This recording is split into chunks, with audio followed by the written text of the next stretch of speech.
This is 2 Ezra 15, 1 through 8.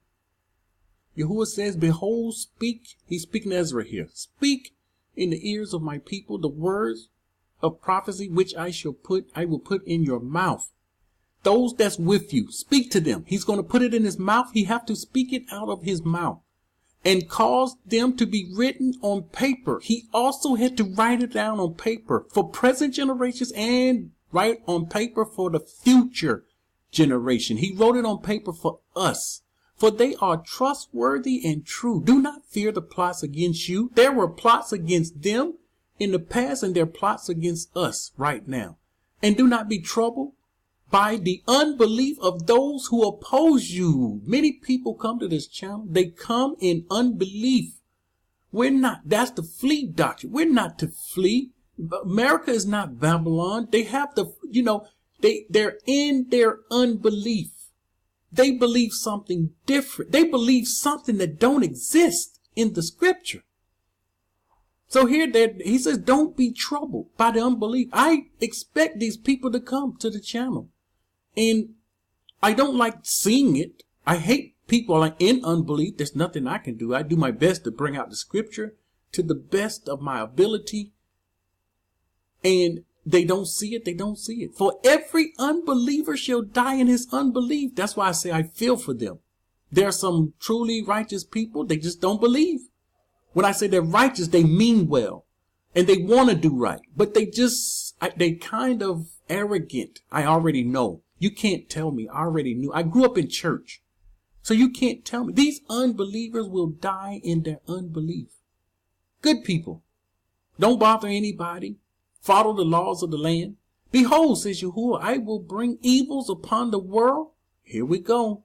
We don't like hearing this. He's going to bring evil upon the world. Sword and famine and death. Here we go with famine and death among the heathens and destruction. Don't get mad at me for bringing this word out.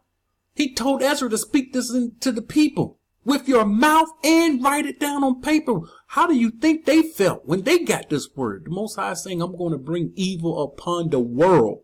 He's saying, I'm going to bring evil upon parts of the world. This is what people don't understand. He's going to bring evil upon the world. For iniquity, here's the reason why. For iniquity has spread throughout every land. You see, the times have changed. Now you understand the scripture. The time have changed. We're doing things wicked, polluted, that we've been doing since birth, all the way up until now. None giving offering, none righteous. Now we can say none righteous, none doing right. There's a time period where none is righteous. And then there is a time period there of righteousness. We saw the king cleaning things up and the righteous being exalted. And their harmful deeds, the thing that you do is from your works of your hand, have reached their limit. Babylon's harmful deeds have reached their limit. Therefore, thus says Yahuwah. We have to understand. You see, he's speaking for the Most High. Therefore, says Yahuwah, I will be silent no longer. Once again, the Most High is saying he's going to be silent no longer. And when he speaks, when he utter his voice, don't tell him to shut up. It's too late. You should have listened. And now you will experience the sword, famine, and death among the heathen. Because you choose to die in a polluted land with a polluted people. You wouldn't sever yourself from this polluted land. He said, I will be silent no longer. Their unrighteous deeds which they have committed, neither will I tolerate their wicked practices. He's fed up. Behold, innocent and righteous blood cries out to me. Shaul had innocent and righteous blood crying out to him. And the souls of the righteous cry out continually. Yes, the righteous right now, we are crying out continuously. We're telling him to cut you. Your word says you're going to cut off all iniquity in the earth. And we look forward to you to cut off all iniquity in the earth. And anyone that's partaking of this iniquity, anyone in these lands that you're going to bring your judgment upon, may this judgment hit them also. It's a righteous judgment. Baruch 3, 8 through 23. Behold, we are today in our exile. Yes, this is us today. Where you have scattered us to be a reproach. You see, you are a reproach and a curse. You are cursed. When you're scattered, you're exiled, you're a reproach, you're a curse to the other nations and punished for all the iniquities of our fathers. And they said the fathers, what the fathers do, you mean the son has to pay for it? Look, that's what the scripture says. Who forsook Yahuwah, our mighty one. Hear the commandments of life, O Yasharah. The commandments is what comes out of his mouth, his command. Hear the commandments of life. You listen and hear and do. This where your life will come from. O Yasharah, give ear and learn wisdom. We need to learn wisdom. We don't even know where wisdom is. Why is it, O Yasharah, why is it that you are in the land of your enemy? You know, we wonder how it happened. The scripture says, how did this happen? And we're reading here, Baruch said, why is it you are in the land of your enemy? Why is it our people, the Most High told us to come out? Why is it we're still in the land of our enemies, happy? The Babylonian teachers, they're happy, making good money. Look at their lifestyles, traveling all over the world, have the nerve to come within the borders, go into the land, go everywhere they want in the earth, then go back to Babylon and say, oh, I hate to leave the land. I wish I could stay for a while. But here we see them traveling all over the earth. This stuff, our people are wicked. I hate to tell you this, but when I look at their actions, their deeds, they are wicked. And they have followers. I feel for their followers. Their followers think they're being, they're following a righteous teacher, but they don't know. That's why it's called deception. So how is it, you're in the land of your enemies, that you are growing old in a foreign country? We grew old. We grew old and we are growing old in a foreign country. That you are defiled with the dead. There it is. There it is. You are defiled. We're numbered. We're numbered. It says, verse 11, you are counted among those in Shaul, and you're numbered with those that go down to Shaul. How did this happen? How did you get in this situation? How is it you're growing old? You're growing old listening to these Babylonian teachers in a foreign country, and you are defiled. You can't live in that land keeping you can't be qadash in that land. This is the proof. Here is your proof. Here is your scripture. This is nothing I'm saying that's not true. I can't back it with scripture. You are defiled with the dead. You can't be qadash in Babylon. It's impossible. And we're trying to keep Passover. We think they kept Passover in the wilderness. We can keep Passover. Simple. Jeremiah 2:14-29. Is Yasharah a servant? Is he a homeborn slave? Why is he plundered? Here are questions. Questions are being asked. Why is he plundered? The young lions roared him and growled. They made his land waste. They made the land waste. His cities are burned without inhabitants. All the people of Noph and Tapanhes have broken the crown of your head. Have you not? Look. Have you not brought this on yourself? We brought this stuff on ourselves. In that you have forsaken Yahuwah, your mighty one. When he led you in the way, he led us in the way, but we forsook him.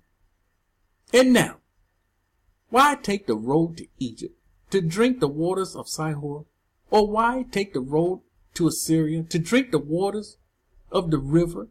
Your own wickedness will correct you. Your own wickedness. You're not listening to the Most High. This will correct you. And your backsliding will rebuke you. Now, therefore, and he says, know therefore and see that it is an evil. It is an evil and bitter thing that you have forsaken Yahuwah, your Elohim. It's evil. It's evil to forsake him. And the fear of me is not in you. This is the reason our people do not take heed to the voice of the Most High. The fear of the Most High is not in you. Something being pressed on me concerning the fear of the Most High, and I have to put this thing together. It's a must. It's imperative. We don't fear the Most High. And there is a reason. I'm starting to understand the reason why we don't fear him. I used to wonder why people don't fear him. I know they never seen his judgment. And if they see it, they'll fear him. But it's too late at that point. And many of them will see the judgment and still not fear him. But there is a reason we don't fear him. And it's something we was taught. Says Yahuwah, the mighty one of hosts. For of old I have broken your yoke and burst your bonds. And you said, I will not transgress. Here's our people in Babylon. I will not transgress. I keep the commandments. When on every high hill and under every green tree you lay down, playing the harlot. They saying they keep the commandments, but they're sucking on that bottle of wine, taking part in this wicked Passover it's their Passover. It's not the Passover of the Most High. Charging people $350 a plate, $350 a head. Charging people for the Pass. Where is that? Where's that written? That we supposed to pay to go to who paid to go to a Passover? Yet I had planted you a noble vine, a seed of high quality. How then you've turned before me into a degenerate plant of an alien vine. The Most High saying he planted you a noble vine, a seed of high quality, but we ended up being a degenerate plant of an alien vine. He look at us right now in America as a degenerate plant of an alien vine. Get that. Let that sink in. For though you wash yourself with lye and use much soap, our people taking bath, you clean your body, yet your iniquity is marked. You know, the Most High brought out that mark. What mark did you have? And here we got people talking spiritual mark. There's no such thing as a spiritual mark. Your iniquity is marked. What mark? When you do things, your deeds is being written down in ink. Did you not hear the video? Maybe you didn't see. Who is this man with the ink? The man writing, putting marks on them. It was a physical mark. So everything you do and say is being recorded in heaven. It's being written down. A mark. Books. You know, the books were open. And the deeds of the man that they did are written in those books. So your stuff is being marked down. Your iniquity is being marked down. This is what it's saying. Before him, says Yahuwah. How can you say, I'm not polluted? You're in the belly of the beast. You're in Babylon. How can you say you are not polluted? You're in the land of the polluted, in a defiled land. And you says, I'm not polluted. I have not gone after other mighty ones. See your way in the valleys. Know that you know what you've done. Our people don't know what they have done. And the Most High will have to reveal to you the wicked things you're doing in Babylon. You are a swift dromedary, breaking loose in her ways, a wild donkey used in the wilderness. He's comparing you to animals now that sniff at the wind in her desire. Here this animal in heat, in her time of mating. Who can turn her away? She's going to any and everybody. She's ready to mate. And he's relating this to us. This is us. All those who seek her will not weary themselves in her month. They will find her. It says, withhold your foot from being unshod and your throat from thirst. But you said, there is hope. All this wickedness going on. All this wickedness going. They're saying there's hope. We're going to get out of this. The Most High going to deliver us. You're polluted, claiming the Most High going to gather you. No, for I have loved aliens, and after them I will go. See, with your actions, you're loving the alien. And this is who you go after. As the thief is ashamed when he is found out, so is the house of Yasharal ashamed. Shame will cover the house of Yasharal. And they're going to wonder, why didn't we see this stuff? Why didn't we understand it? They were blind. Their leaders, their Babylonian teachers blinded their eyes, and they couldn't see until the shame hit them.